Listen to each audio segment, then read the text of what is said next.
to the Rabbit Hole Radio. My name is Eddie, My name is Yaoki. and today we are having a very special guest, Hi guys, I'm Nevaeh. Nevaeh. Welcome to our show. Welcome. Thank you. Nevaeh, how do you spell your name? My name is actually the opposite or reversed spelling of the word heaven. So it's Nevaeh. Oh, I see. Cause every time I didn't know where I put your stress when I was like saying your name, so I was like Nevaeh or Nivea. Yeah, exactly. The first time I was introduced this name by my classmate in middle school, when he wrote down this name for me, I didn't know how to pronounce that either. And he Oh. told me it's Nevaeh because it's a heaven backwards. And I think, Oh. oh, it's a pretty interesting name. And So you got your name back in the school, back in the primary school? it's a middle school. So Oh. before the name Nevaeh, I was using another English name, but that name's a little bit too common. So whenever English teacher calls that name, there are a lot of girls turning their head around. Mm. So I was thinking it's probably time to change it to a new one that's like a little bit more unique. And you came up with it, or your friend? My friend, he told me, "Oh, I have a good idea for you. What about Nevaeh?" I was like, "I've never heard of this name before, and it's pretty." So I started using the name at the beginning of grade 10. Yeah. Mm. That's really nice. Yeah, that's a cool name. Thank you. Yeah. I just found out your name is spelled heaven from backwards. Yeah, I was didn't like- know that. I was telling Yaoki that you told me that your Instagram Yeah. username was heaven dot the reverse, and I was like, that's the time I realized your name is like actually boy. Before I was like so confused. Is it Navea or Navah? Like I don't. But like, for you, Yaoki, just like this is like very Chinese unique way of naming ourselves. So Yeah, we that's like at a certain stage of middle school or primary school, our teacher asked us to start a name, find an English name, like a random English name. And yeah, and that name stick with us for a bit of a while, but like you change your name in this case. But yeah, so That's you're lucky you're still keeping your Japanese name. Yeah, maybe I should come up with like new name at some point. Jack, Okay, I'll think about it. Jason. Okay. I don't know. Anyways, so Oh, just yeah. to give the listeners a bit of background, so me, Eddie, and Navia was in same ethics class last semester. Yeah, last semester. If you listen to the first episode, Yeah. that class was really a great class. Shout out to Sam. Shout out to Sam. Maybe we should let Sam know that. I told him that from last semester we were making this podcast, but like I wasn't like really ready to share him our like the so he can listen. Yeah, You probably should, so he and his daughter could. yeah, that would be really fun. Yeah. Anyway, so Nevaeh? Yeah. Oh yes. So before the podcast, you were like telling us you want to talk about vintage shop. Yes. So tell us about that. Like, what's your experience? And like, introduce the topics. Yeah, so about vintage stores, I'm not actually a professional or an expert about that. It's just I've been to several stores that sell secondhand goods and clothes, and I also had experiences buying those clothes. And I think this will be a very interesting topic to dive into because it's like a very popular trend right now. And a lot of people, they're choosing that. And I also got to talk to some of the owners of those vintage stores interesting. just this Saturday. Wow. So I think this will be something really interesting to talk about. Where do you usually go for vintage shopping? Yeah, I would not say for vintage shopping specifically because usually last semester I just started by getting some second-hand goods because Yeah. they are cheap. Oh. So my first stop was Goodwill because I think that might be the first stop for a lot of people Yeah. shopping for second-hand clothes and goods. And I would not call it a vintage store because it's just like a big store where like customers they gave their or like they sell their old clothes and then the shop they like select them Yeah. and then like in different categories and sizes. Yeah. So I think last semester I just went to Goodwill's for a couple of times, and I really liked the clothes there because you can find clothes of different styles just in one floor. Yeah. And also there are many sizes to choose from, and they're really comparably cheap. Yeah. It was after a winter break that I really got to know about vintage stores and how those stores are different from Goodwill. And it was during winter break and also the beginning of this semester, I went to visit several vintage stores and I got some really good exploration there. That's Mm. nice. What was the first thing you got from Goodwill? The first thing I got from Goodwill was some professional attires for my mock trial competition because Oh. I didn't bring any blazers or pants or heels here, so I have to bought some because you cannot just wear a hoodie into a Yeah. trial. So that's also the reason why I went to Goodwill for the first time because my friend recommended, oh, you can go to Goodwill and try out some blazers because they're really good and they're cheap. I was like, great. So I went there and I got You actually got a blazer and everything like formal Yeah. dress for like Montreal. Wow, that's amazing. yes. Wow. So I work in a sustainability office, so I would kind of like kind of promote our office program. So have you been to our free swap program? Absolutely. The sweater I'm wearing Oh. right now is from Free Swap. Free swap? Yes. Like 1550? Yes. Yeah. It's a wonderful place. I know. But like to continue what you were like talking about, like there's like difference in Goodwill and vintage shop. It's like because our office went to the Goodwill and we kind of like have a tour to see how these clothes are selected and being like going through these different processes in order to be able to be sold to customers in the final place. Is like there's a very long and not long process but like very institutional, well selected, and everything is cleaned and then hand picked and all the way so that it's kind of displayed to what we can see as this Goodwill store.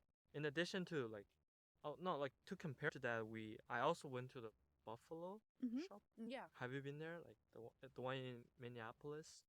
Not the one in Minneapolis, but when I was in Chicago during the break, there's also a store called Buffalo, and it's also selling vintage, like second-handed clothes. Maybe they're like a chain. No? Yeah, I think so. So yeah, like in that shop is like more like going through an individual selection rather than like a procedural, like formalized procedure.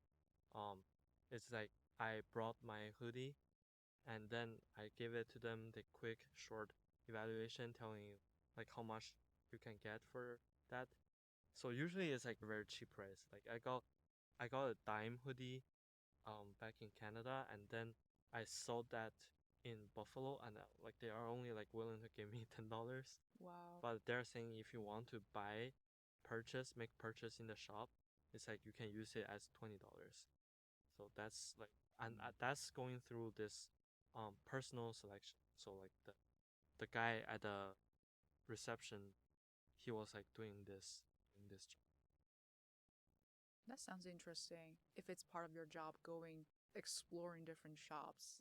Well, yeah, but like I don't work in the free swap department section. So, but still, I also went to the free swap. We were like helping with the free swap process, um, and there are like very interesting things that we received, and it's like we have to handpick stuff in order to have a final display for the people. But yeah, so and also like remember to wash the clothes you get from the free swap. Just Yep. That's interesting. What's the merit of going to vintage store or secondhand store other than like the price? Like what's the difference between buying a new clothes and buying a secondhand? Yeah.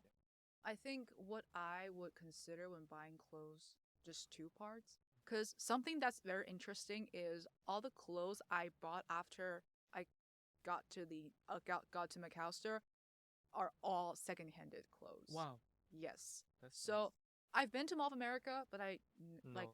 and I walked into some stores, but I didn't get any clothes there. So I think when I buy clothes, I just consider two parts. First, if it's like what I need, because that could depends. If I need something that's like very special, I'll look for its like the style or like the patterns on it. If I'm looking for something like for comfortable, like I will look for like the texture.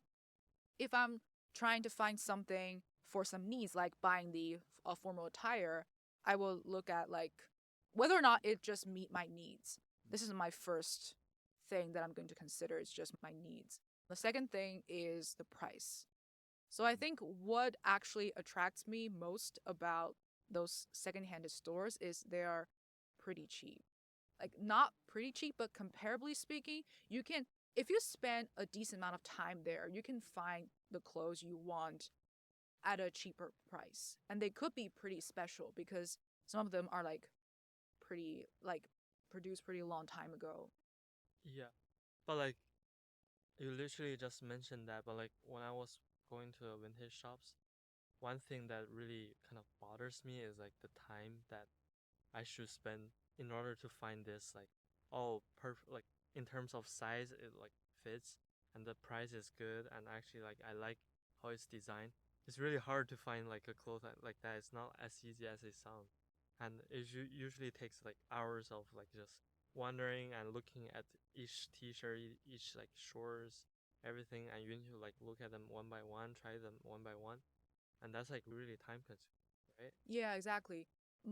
Mostly when I choose to go to those stores, I pick like weekends when I'm Mm. free. I have pretty decent amount of free time to go there. And also that's why I think a major difference between some thrifting stores like Goodwill and some individual vintage stores because some owners of those stores, they go thrifting Goodwill too.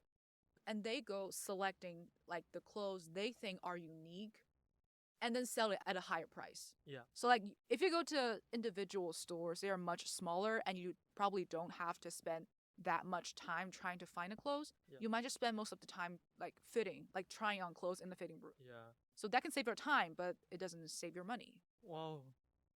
Wow. That's the It's a decision payoff. that that's the decision you need to make here. And well, for me, is I want to have cheap stuff, but I don't want to spend a lot of money.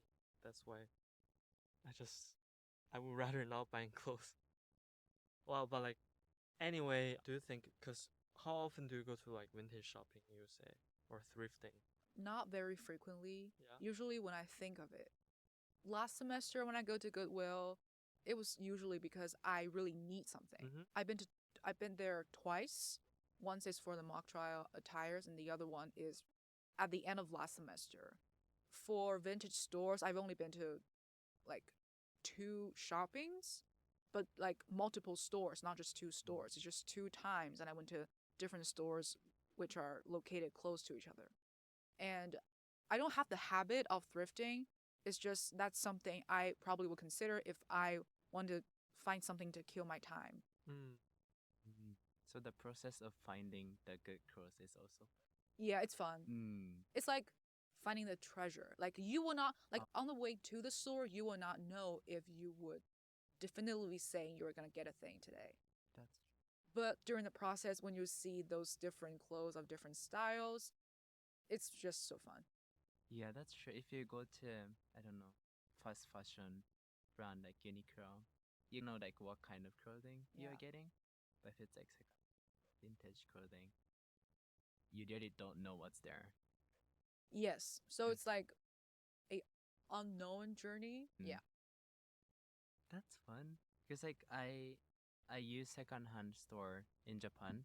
Like most of my clothings, I mean, I'm not interested in fashion, so it's like purely price reason. I go to secondhand store, but like for example, my pants I'm wearing right now, it's like less than $4 in Japan. It's like second. Wow. Yeah, Nice quality. Yeah. yeah, and t-shirt as well.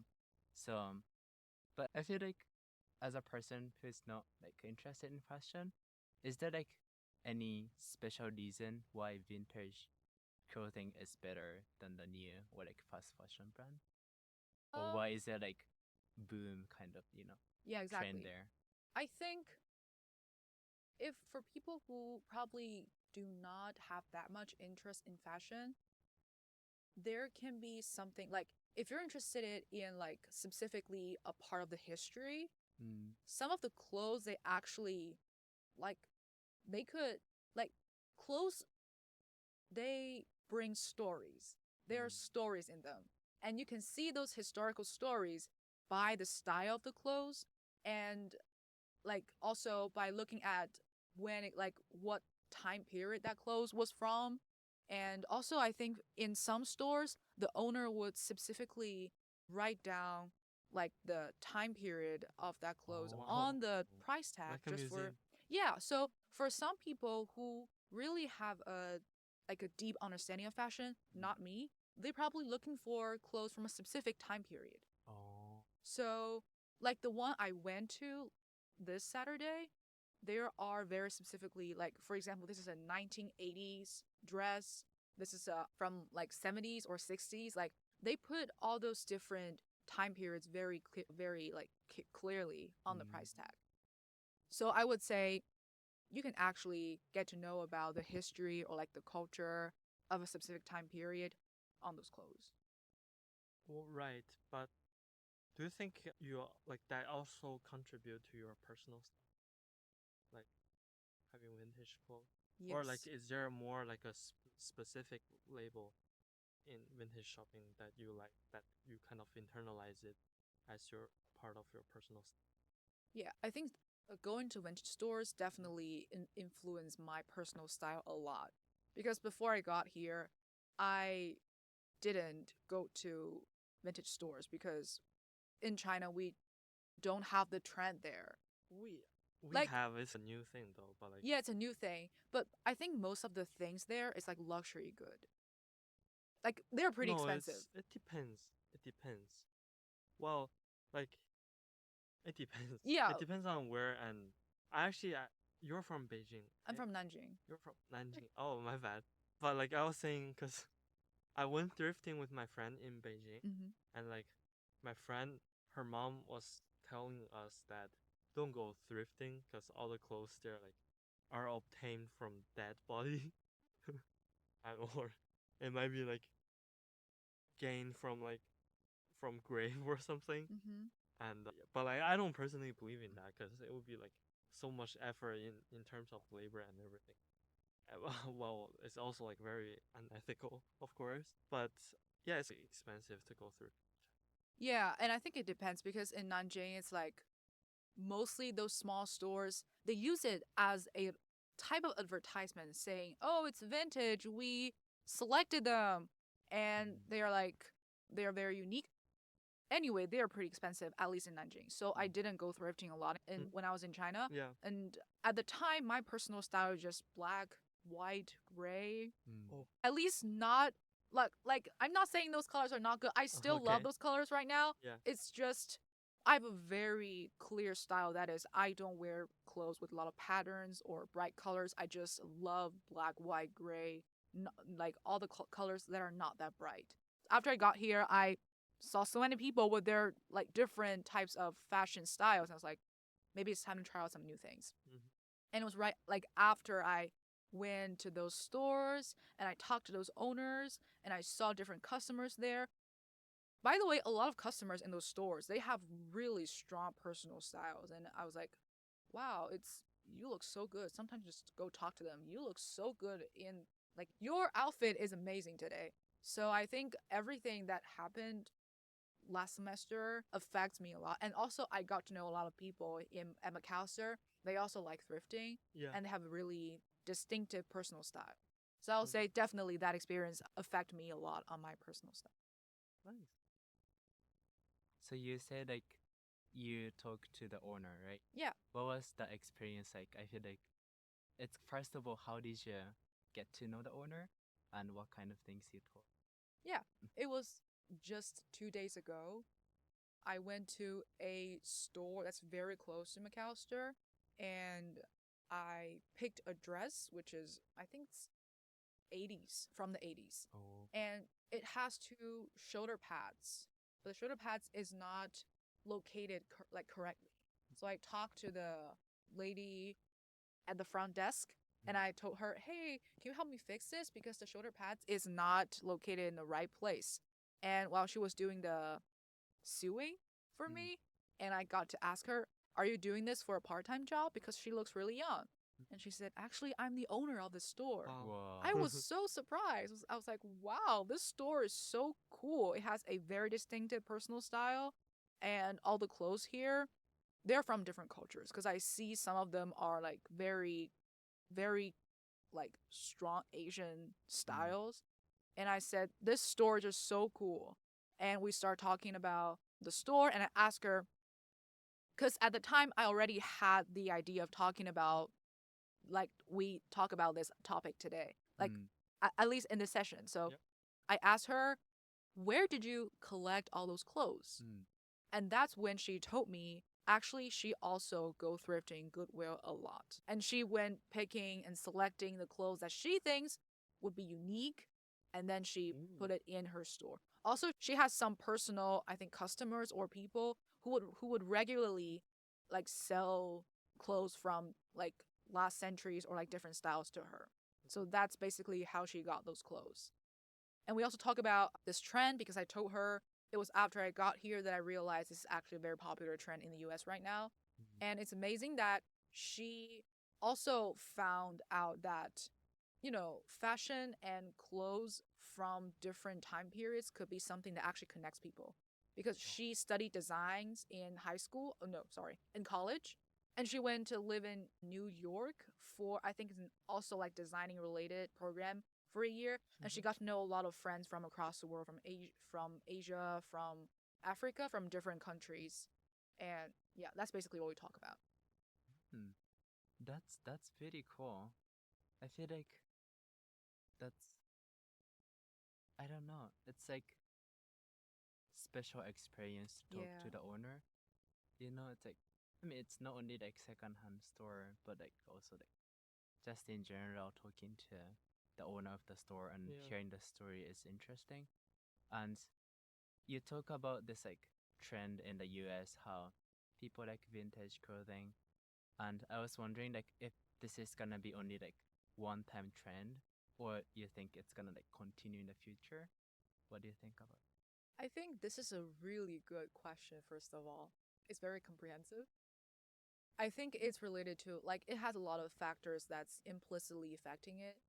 Like I would say the politics or economic situation all around the world, because that affects how people, like, that affects the demand side directly. Because if people want to purchase, they want to spend money, this trend of buying secondhand clothes or even just buying new clothes would definitely be continuously like growing. But if people just don't have the strong demand or desire to purchase new things, this might just be a one-time thing. But I think other than that, it's also related to like fashion or like aesthetic taste, something like that. Because I think like there's a saying goes like in Chinese that's like the aesthetic taste is like a circle and it goes back and round around one round and another round.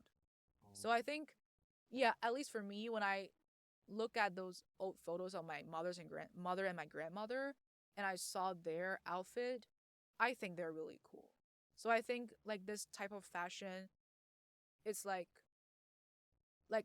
if you think this pair of trousers is like out of date right now, but if you look at it again 50 years later, you might again consider it very like cool thing.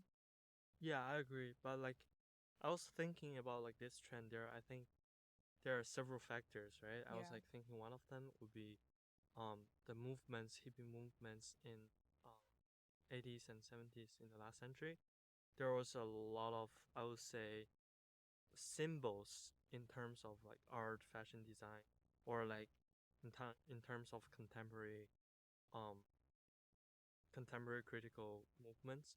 Well, that kind of contributes to like in the modern days we still appreciate it in this artistic symbols. While there's this, I was also thinking the movement or living in a greener life. So Mm. like people are, it's more sustainable to this clothes recycled, because while the production of clothes, the entire process of the industry is kind of, well, there's like a lot of uh, I would say waste and well, a lot of like environmental um effect impact in this. Also, it would be like a better living life or more sustainable lifestyle. But well, we can also like think about the economics with the inflation and right now it's like repression, Recession. recession. Mm. Yeah, so like the ability of people to consume in certain kind of products Yeah. be no longer appeals to be a kind of this bubble of consumerism is like, it's not as, as fancy as it looks. So people back and look at those like classical designs that are cheaper, and they also like that. Oh, there are classics. So of course, time is like preferable.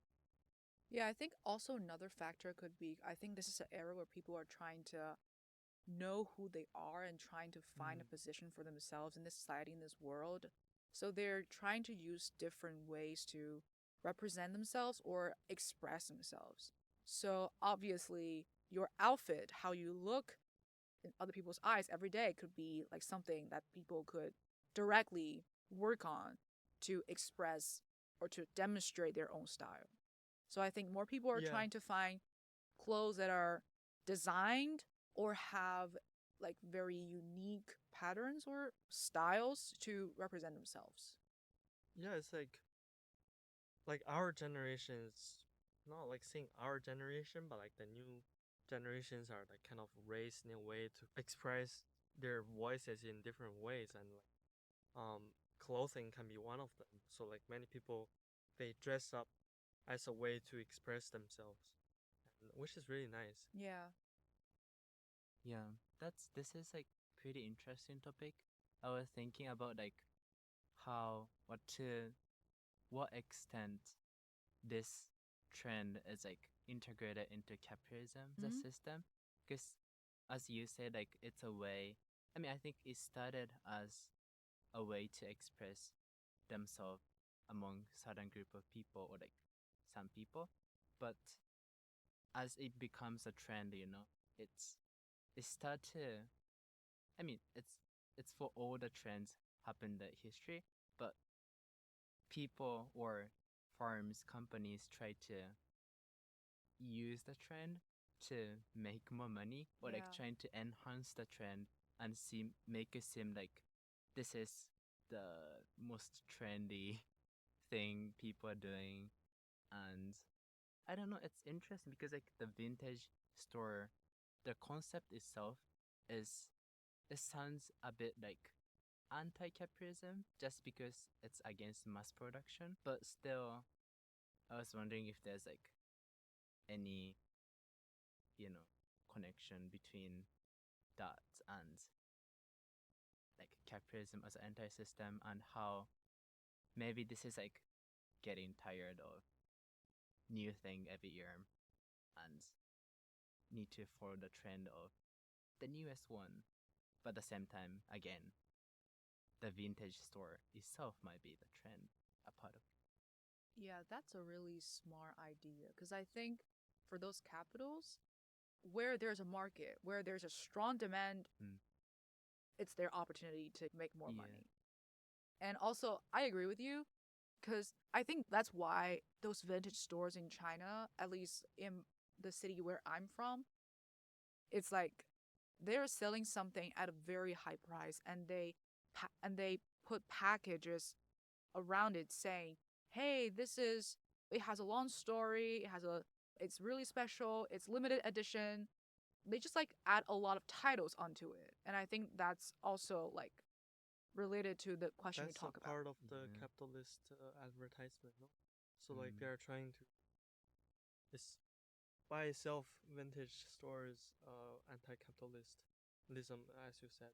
But Mm. like the way that is done in China is kind of capitalistic, so which is like ironic, I would say. Yeah. But eventually, I was saying the concept itself, there's a discrepancy between comes from the discrepancy between like what people perceive to be fashionable and the actual fashion industry, and which is like really different than what we expect. So like in many contexts, when we are talking about fashion, we are like more talking about personal styling and this um aesthetic trend, but it's not necessarily fashion.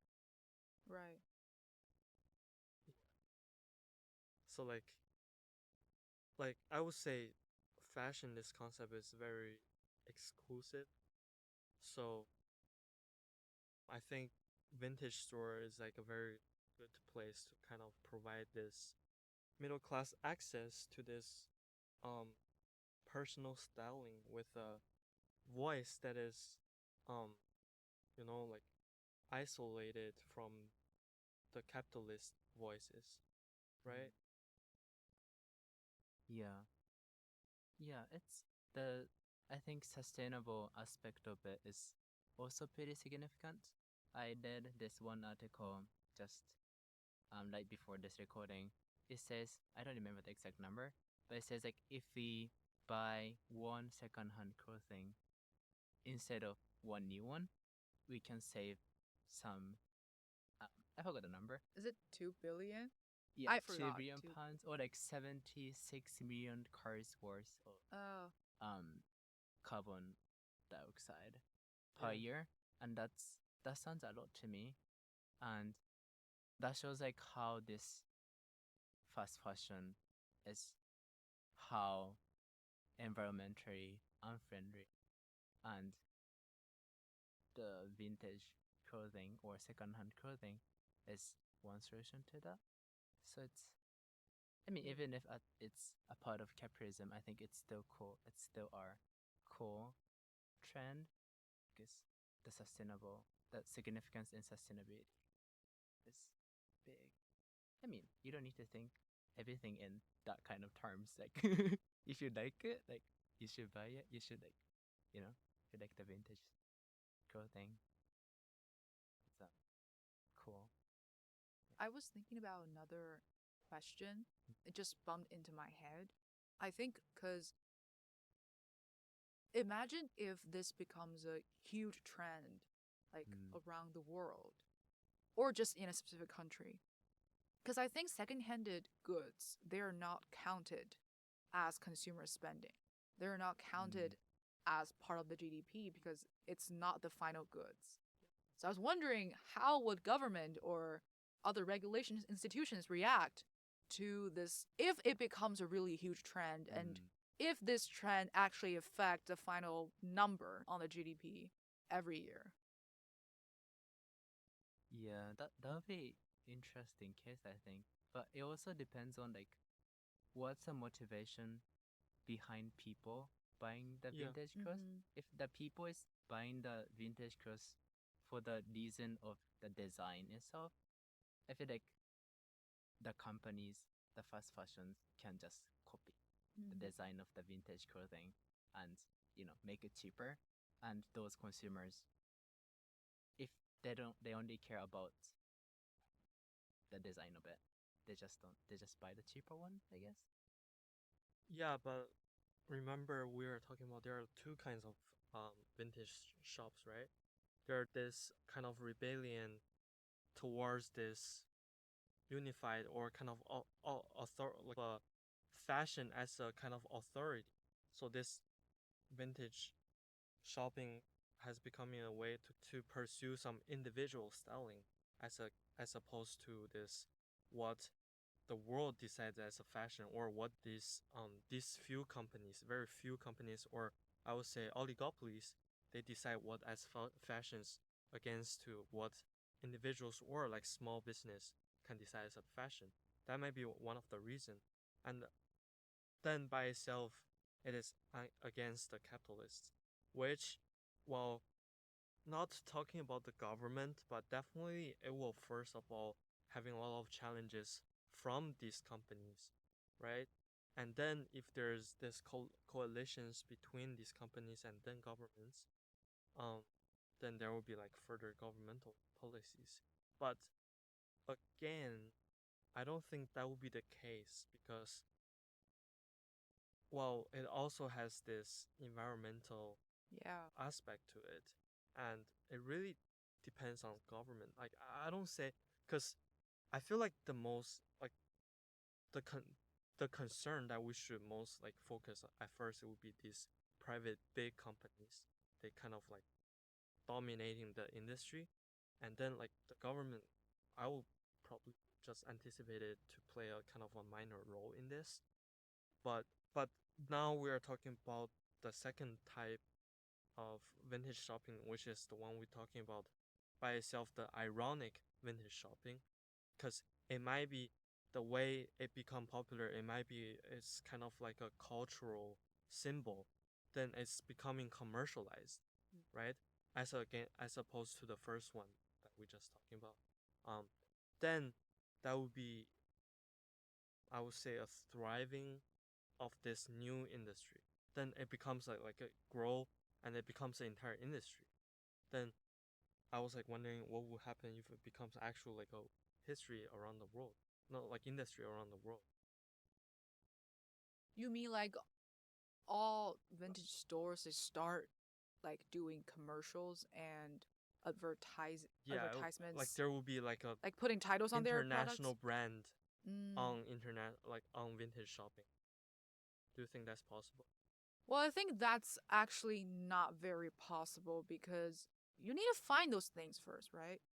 You need to actually select some old goods or clothes that are different from those which are sold in Goodwill and other like normal, Yeah, like common vintage store and secondhand stores.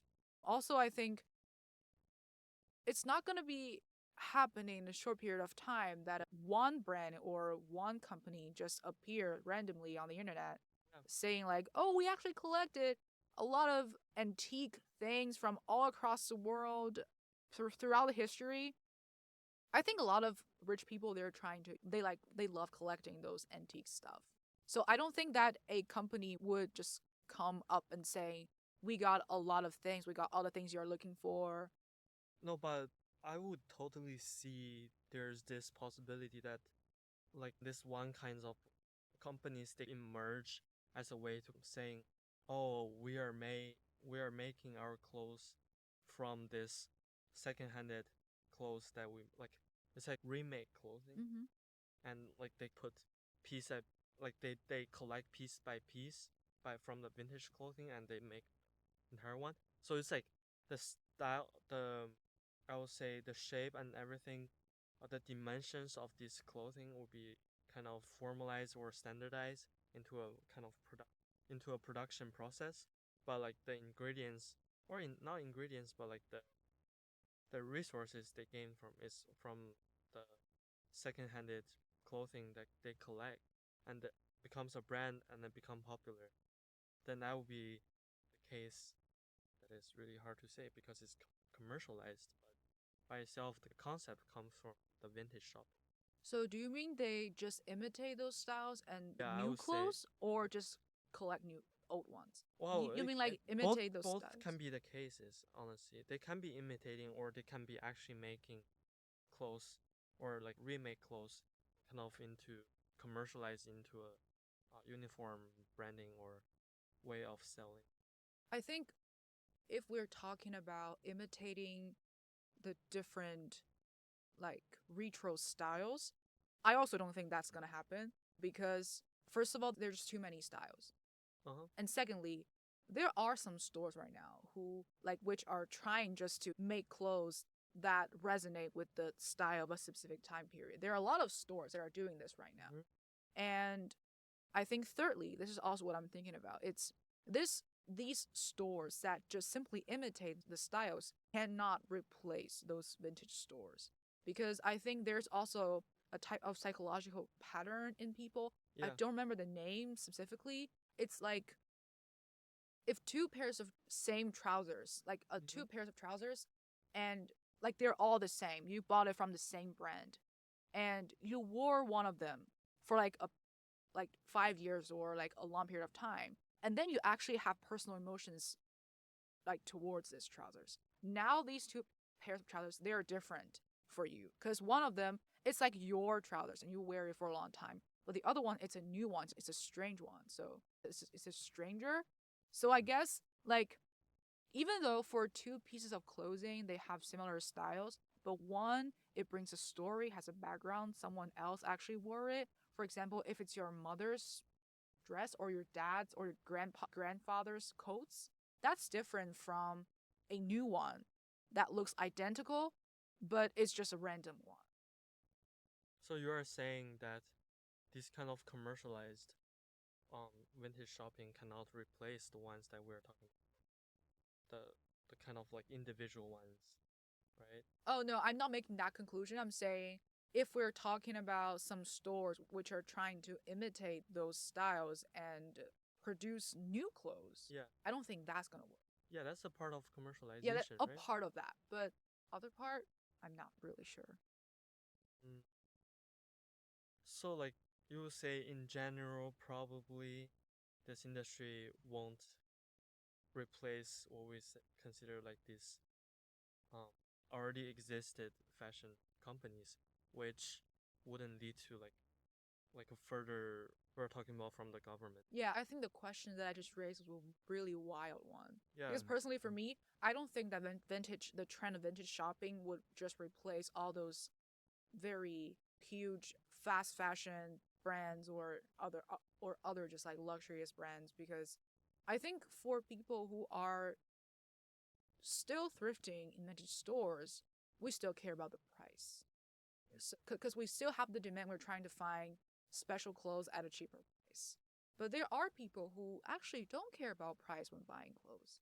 And they have different demands, different like aesthetic taste. So, and also those companies, they're not gonna let that happen. They're not gonna let vintage, this trend, just getting stronger and Yeah. stronger. So it's just a wild question that just bumped into my mind. Oh, it's like a really a random one, yeah.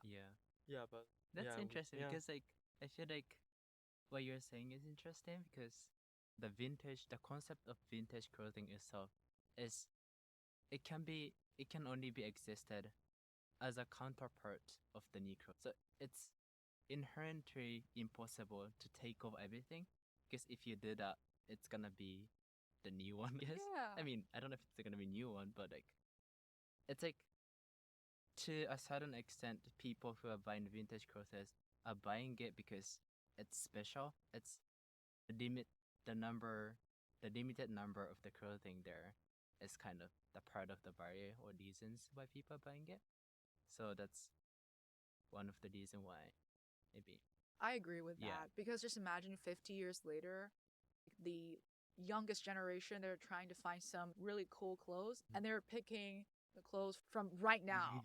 So like in like the 10s or like 2010s, 2020s, Yeah. we still need new clothes to make sure that, not make sure, to let that happen, that 50 years later, there are still some clothes from our period of time that's Mm. gonna become those vintage clothes. Hmm. Yeah, but essentially this is gonna be staying as a kind of niche thing. Yeah. Yeah. So yeah, I'll totally see that. Yeah, I guess one last question because time is coming. Or maybe one. So I wanted to ask. This goes back to micro perspective from the government, like big topic. But I wanted to know like what are the tips of going secondhand shopping because I've never been one, and I'm pretty sure there's like some tips you learn from going to secondhand shopping, and like what to be careful and what to buy, what to not buy. Yeah, first of all, I'm not an expert, but I do have some tips that I actually conclude myself. First of all, is still going to multiple stores. Don't make the decision right away when you see a really special clothes because the price could be inflated. Mm. Like there are just so many different clothes you can choose from in different stores. And a clothes from a individual like special vintage stores and a piece of clothes from Goodwill, they might look identical, but they might be the price difference could be a lot. And also those owners just said themselves that they actually select clothes from Goodwill, so there could be inflated prices. And secondly, I would say is to try on those things yourself because it's second-handed and it might exist for a long period of time. Whether or not the quality would reach your like satisfaction or your expectation, you need to try on those things yourself before you actually pay for it. And thirdly, I would say like it's just because like there are so many different styles, which means that I can put a lot of pieces into my like I might select a lot of things like holding a lot of things in my hand. But that doesn't mean that I'm gonna buy it all at once. Oh. Because there are like so many different styles. So I would pick very carefully. That's why I always choose Saturdays and Sundays because I would have some time to spend there. Yeah, so I think from like the 3 tips I have is pick the better quality and a cheaper price and make sure that the quality is good and also be a rational consumer. Yeah.